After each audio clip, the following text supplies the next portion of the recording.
From the nation's capital in Washington, D.C., Call on Congress.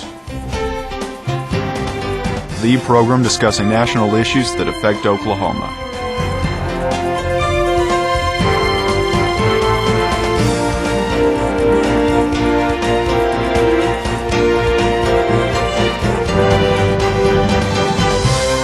Your host, U.S. Representative Tom Cole.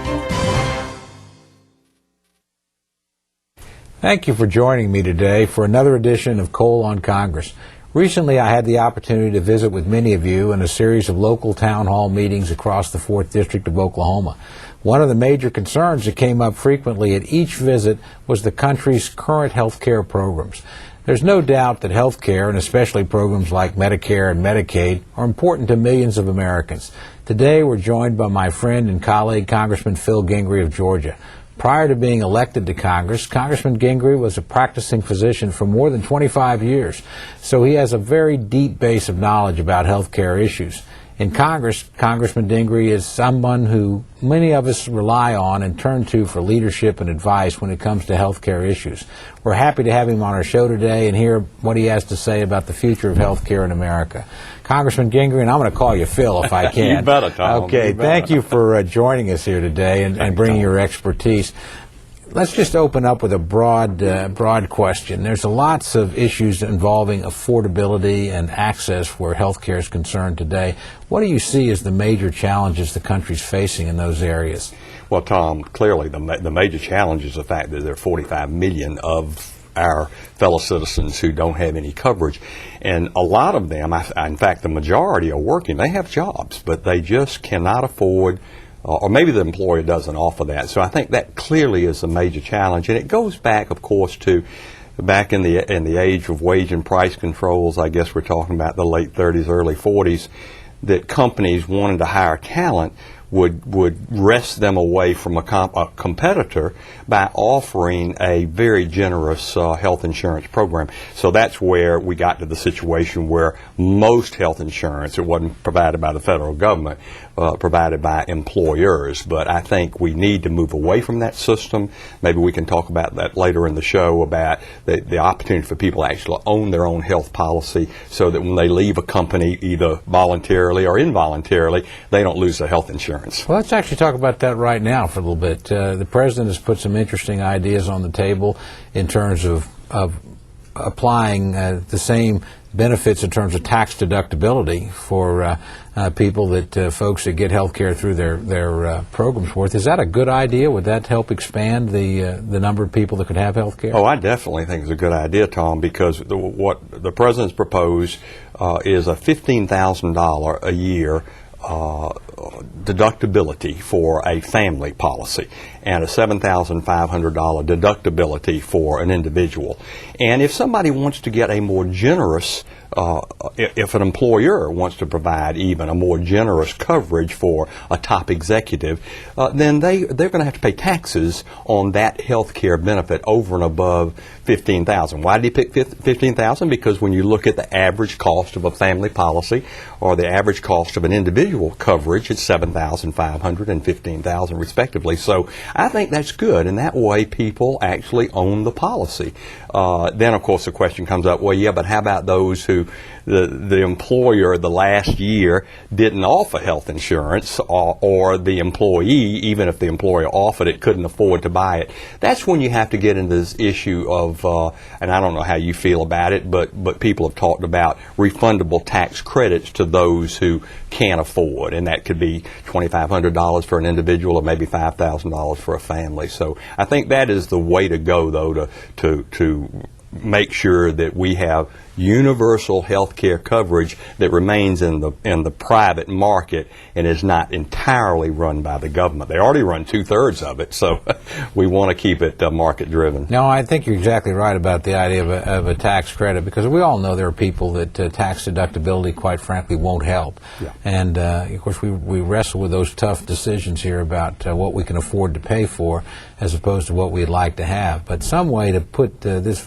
vitally important service in the reach of every American, I think, is something we're going to be dealing with in the years ahead. Let me ask you, we talk a little bit here about the private side of health care, but obviously we've got Medicare and Medicaid programs that are the federal side, and the cost is just increasing astronomically, really far beyond what we can probably sustain at our current rates. How do you see us as a country addressing the financial issues and viability of Medicare and Medicaid in the future? Well, it is a huge problem, as you point out, because the price tag on health care annually in this country is about $2.2 trillion, and certainly you're right, 60% of that is Medicare, Medicaid, military health care, TRICARE, the S-CHIP program that we're going to be reauthorizing this year. And we've got to do something about it, because it's entitlement programs, it's sort of mandatory, it's formula driven, and if you meet a certain category, then you're covered. And I think the problem, particularly with the Medicaid program, now Medicare is paid for generally by the federal government through a payroll tax deduction. The individual employee does pay, and the employer, but it's mostly paid by the federal government. But on Medicaid, it's this FMAP, where the states pay a certain percentage, usually less than what the federal government pays, and we're spending something like $350 billion a year on that program. The only program that I'm aware of that we spend more on, Tom, is Social Security.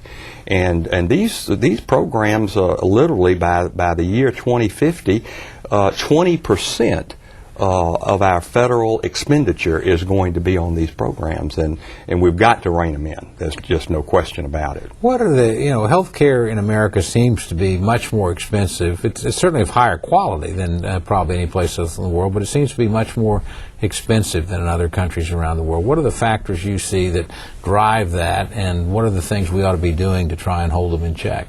Well, we like to talk about, and I generally agree when we say that we have the greatest healthcare system in the entire world, from the standpoint of accessibility and getting care when you need it. I think all of that is true. But there are certainly other countries that have this so-called national health insurance program. I can think of Canada, Great Britain, Taiwan, the Western European countries.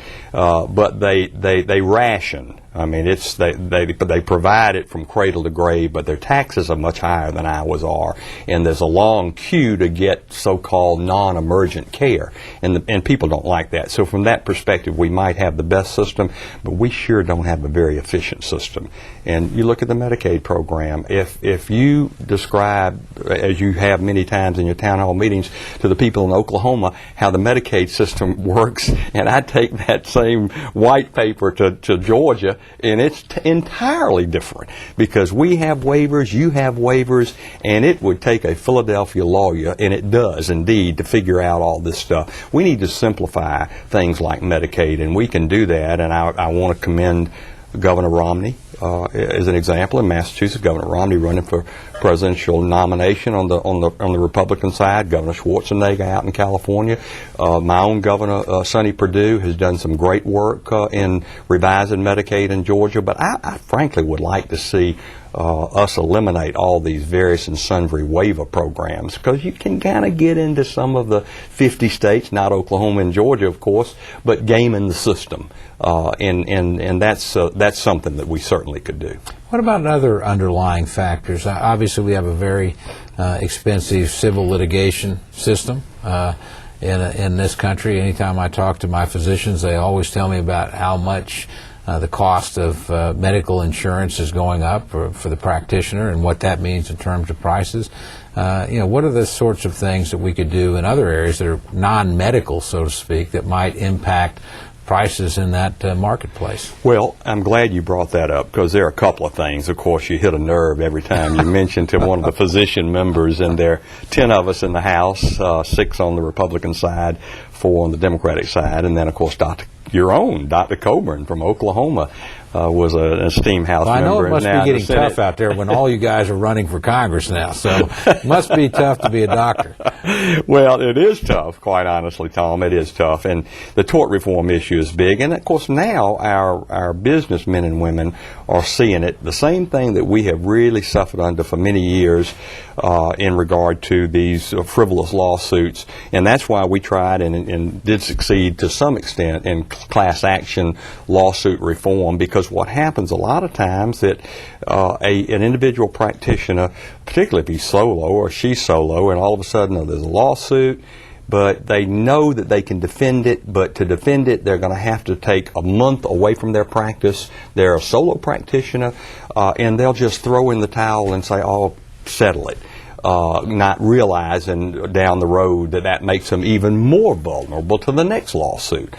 So we need tort reform. Georgia has done it. Texas has done it. Florida has done it. Obviously, California did it back in 1978 with their MICRA law, and it has stabilized malpractice insurance premiums. I tell you, a lot of people will say, well, that's just a small cost of doing business in providing medical care. But what they don't realize, Tom, is that the real cost is ordering all these defensive tests that are totally unnecessary, in some cases harmful, and that's not just the doctors, but the hospitals are doing it too.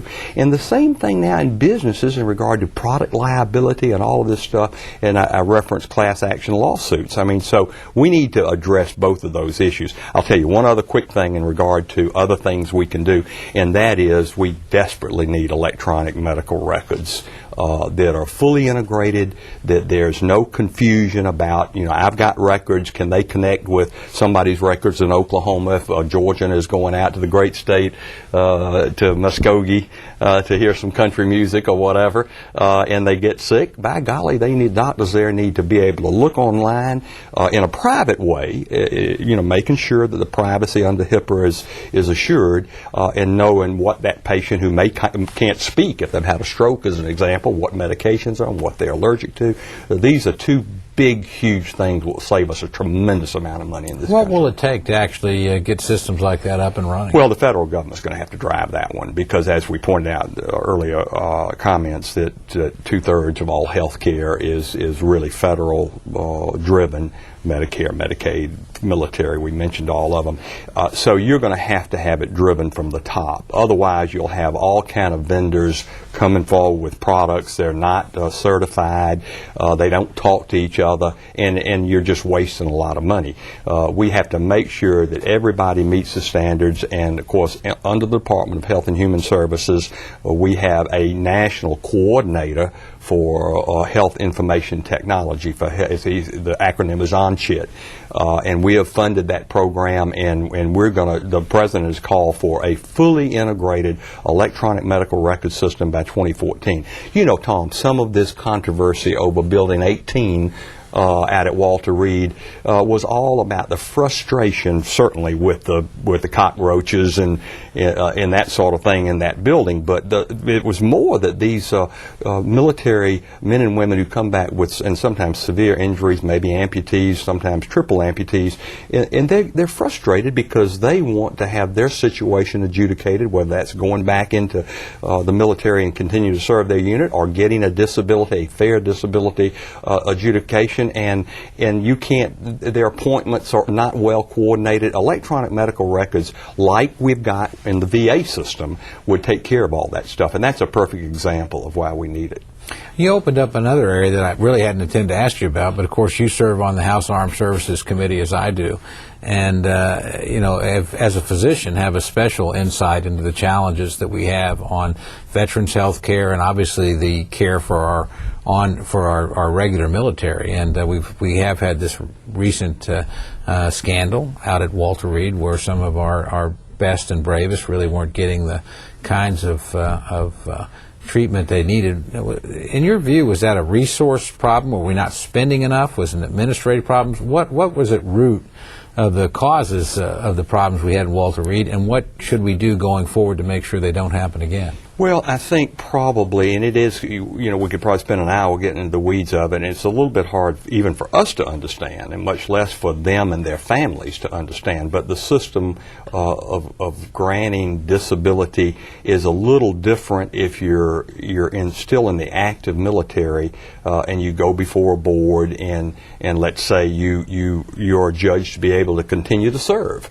Maybe you can't be an infantry soldier on the ground carrying 75 pounds worth of equipment, but you want to stay in service, and so you have a desk job, hopefully an interesting, stimulating desk job, but you love the military and you want to stay there until you reach retirement age. But you also will get a disability. For the fact that you cannot go on that track that you would have been able and make certain advancements and pay grade and rank and all of that stuff. But then when you get out, if you're judged to be disabled and not be able to continue, then the VA has a whole different set of guidelines as far as granting permanent disability, and that's awfully confusing to our soldiers. We need to get that straightened out. I think that's the biggest thing that we can do there. I remember on our testimony when we were in the hearing over that, and the relevant people from the Army, the Secretary, and some of the leaders in the medical and the Chief Staff said, look, this isn't a financial problem. We've gotten the money that we asked for. It's not related to the fact that Walter Reed is scheduled to be closed down under the BRAC process, although that's an issue we may well now revisit, I think. Yeah. But we had an administrative problem. We simply didn't get the resources that we had to the soldiers, and they had a maze to get through that was incredibly difficult for them to navigate, that they should not have had to deal with. So, well, you asked me the question. I never did answer it. I got to rambling, but you said it. It's not the cost. I mean, it's not the money. It's just that we need to get the system right, and we can do that. Let me ask you, I'm going to switch a little bit here and ask you about some of the hot topics that we're dealing with in medical care. Recently we passed, when you and I were freshmen, a tremendous, I think, Medicare reform bill that provided coverage for prescription medicines to seniors as one of its central focus. Had some other things that were pretty important too: healthcare savings account and the end of differential reimbursement rates for small hospitals and rural hospitals. But there's now some discussion under the bill that you and I passed. We left it to the private marketplace to negotiate those prices. We recently have had discussion in Congress and the passage of legislation, at least through the House, to put the government in charge, or at least give them the option of being part of that negotiation. What's your opinion of how we should see that seniors get the best possible prescription drug program at the lowest possible price? 3 words: leave it alone. We did a good job, and Tom, you and I supported that. I know some of our colleagues were concerned, even on the Republican side. The fiscal conservatives thought that it would cost too much money, and the estimates were anywhere from $40 billion a year to $100 billion a year that this new program under Medicare, and we couldn't afford it. You and I kept making that argument. Look, if you allow seniors a benefit, a drug benefit, and they can then get the medication, and people over 65 on average probably are suffering from 3 chronic illnesses, and they may be on 5 or 6 medications that they have to take for the rest of their lives: high blood pressure, diabetes, angina for their heart, lowering the cholesterol. If they don't take those things because they can't afford them, and a lot were not, then we end up paying for the stroke, for the heart attack, for the kidney replacement, transplant, dialysis, all these things that we currently pay for under A and B, and it ends up being more expensive. So I think we have an opportunity to save money in this program, and it's a compassionate way to treat people as well. It's working, Tom. The original estimate for the monthly premium was about $37, $37 a month. It's coming in at $22 a month. And now our friends on the other side of the aisle, the new majority, are saying, oh, well, we need to make this better by allowing the government to come in and set price controls. What you do when that happens, of course, you get these restricted formularies because certain drug manufacturers, even though they have the best product, won't participate. You just look at the Medicaid program, and I know this is true in Oklahoma and Georgia, where the states try to regulate to kind of ratchet the price down, because the Medicaid program is real generous in that it, for years, has covered prescription drugs as an option, and most states have done that. But to try to control that cost, they have had the states come in and say, well, how much can you charge? And you have these restrictive formularies, and patients don't like that. We've got a program that's working. We need to leave it alone. I always tell my constituents at town hall meetings, do you really want the people that negotiated $400 bathroom seats and $600 hammers to be in charge of your prescription drugs? And that usually you can see the lights go off. That's not exactly what they want. Don't we have actually a lot of data showing that seniors are very satisfied with the current prescription drug program that we have? They're very satisfied with it. They're very happy with it. And my mom, I was with her this weekend. She's 89 years old, and I helped her negotiate. It was a little difficult to go through but that was any new program. And now we're getting into the second year of it, and people really do like it, Tom. You're absolutely right. They're saving money. And I think we're also driving down the cost of prescription drugs for everybody else. People who actually self-pay or get them through a copay with their employee health system. So the overall price for prescription drugs in this country is coming down. I tell you, I don't know if this is true in your district. In my district, the real unsung heroes of this process have probably been the pharmacists, who, in many, particularly my smaller communities, really are the healthcare system or the first point of contact for most people. And they have just done yeoman's work in helping people navigate through this somewhat complex system, explaining, getting it up. I think the rates of participation have been much higher than we originally projected, again, and the pharmacists deserve a great deal of credit for that. They really do, and I would say in particular what we refer to as the corner druggist. Those who are not part of a chain, they don't work for the big CVS's and Eckerts of the world, and they just have a corner druggist, maybe a partner, maybe they inherited the business from their father. But I know back in North Augusta, South Carolina, and Augusta, Georgia, where I grew up, you went into those drugstores and you called the pharmacist doctor, because as you say, they gave a lot of good medical advice. They had a delivery service. They'd bring you something at 2 o'clock in the morning and maybe add $1 to your prescription, but usually not. But they are the unsung heroes. And I think even them, Tom, who had so much concern at the outset of this program, are now saying, hey, it ain't too bad. Let me again shift you to another pretty controversial area. You've been really one of the leaders in Congress on ethical stem cell research. And there's a lot of confusion out there between the differences of stem cell research where an embryo is destroyed and areas where it's not. Can you walk us through some of the complexities there and some of both the practical issues involved and some of frankly, the moral dilemmas involved? Well, Tom, real quickly, the issue, of course, is the Democratic leadership, the so-called Castle-to-Jet bill on our side, on the House side. They want to take these embryos from fertility clinics, the so-called extra embryos that a lot of people say, well, they're going to be thrown away anyway. The couples don't want them. They've completed their families, and it's medical waste. Some people even called it garbage, if you can believe that. Well, we know, you and I, that this garbage is really a human life. And there are lots of these little snowflake babies that we refer to. They're toddlers now. People have adopted these embryos. And a very small percentage of these embryos, in fact, are available for harvesting stem cells. Unfortunately, to get the stem cells, the technique that's being used, you destroy the life. And think about just putting it into a blender, churning it up, and centrifuging off the stem cells and killing the life. We don't have to go down that road, Tom, because there are a lot of researchers who are getting almost embryonic cells from things like amniotic fluid, from the umbilical cord, from the placenta, and even now in Georgia, there's a doctor at the University of Georgia. His name is Dr. Stiles, or Stice, I think. Johnny Isaacson and Norm Coleman had a bill on the Senate side that said if you look at these embryos from the fertility clinics, and once they're thawed out for a possible use in the patient, and you look at it under the microscope, and this embryo is naturally dead, then if the stem cells are still alive, though, and you can use those stem cells, the president just wants to say, look, we love this research. He is the only president, by the way, that's ever put any federal dollars behind embryonic stem cell research with those existing cell lines that were there before he made the decision not to destroy any further human life back in August of 2001.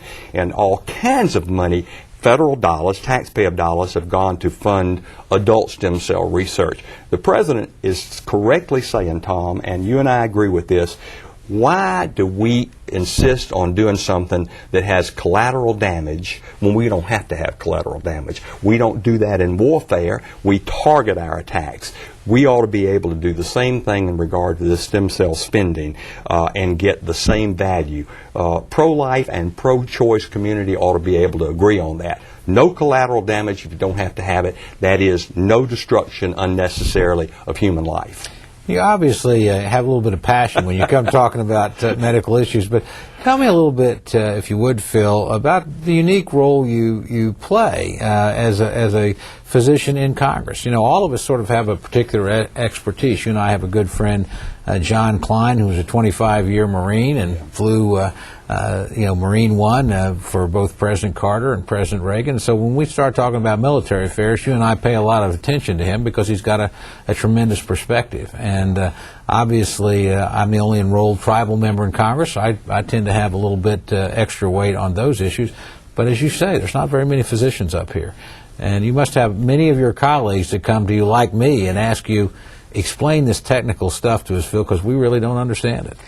Yeah, Tom, when I came up here, I had my dossier in hand, and I had my white manual and white papers and all this stuff about how to solve everything. And then I met Bill Thomas, and then I met Joe Barton, and I met a lot of people that are not physicians, and they know so much more about healthcare, Tom, than we do because they've been here, they've done that, and the committees of jurisdiction, as you know, Ways and Means, Energy and Commerce, we have great people.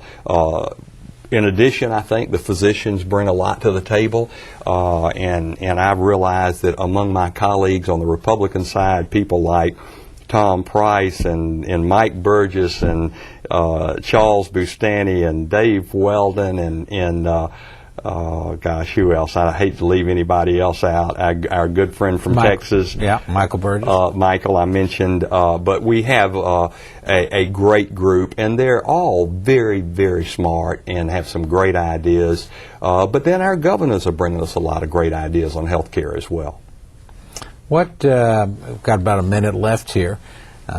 Unfair question to string on you, but if you got to do about 3 things that you think would make a big difference in health care going forward, you could be just king for a day in Congress, what would those 3 things be?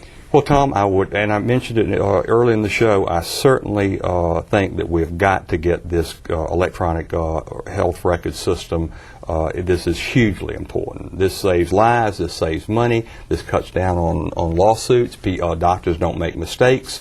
You've got electronic prescribing. You don't misinterpret what's written on a prescription. This we've got to do. This could save us, I would say, $150 billion a year. Wow. And that's actually not Phil Gingrey saying, that's the RAND Corporation saying it. Clearly, I think tort reform has to be done. That's one of the most important things. And that, I think, really we're on the right track is in regard to a patient-driven health insurance program, expanding health savings accounts as an example, the president's idea of giving a tax deductibility and people own their own policy, what the governor of Massachusetts, Mitt Romney, did in his state in regard to the connector so that all of the uninsured are covered. Those are the 3 most important things. Well, Phil, we're just about out of time, but again, I want to thank you for coming out today and joining us on our show. Appreciate very much your service in the House and to our country, and I hope you've enjoyed this edition of Cole on Congress. As we continue to address these and other important issues in Congress, I'll look forward to bringing them to you in the future. Until then, this is Congressman Tom Cole from our nation's capital. Thank you for joining us.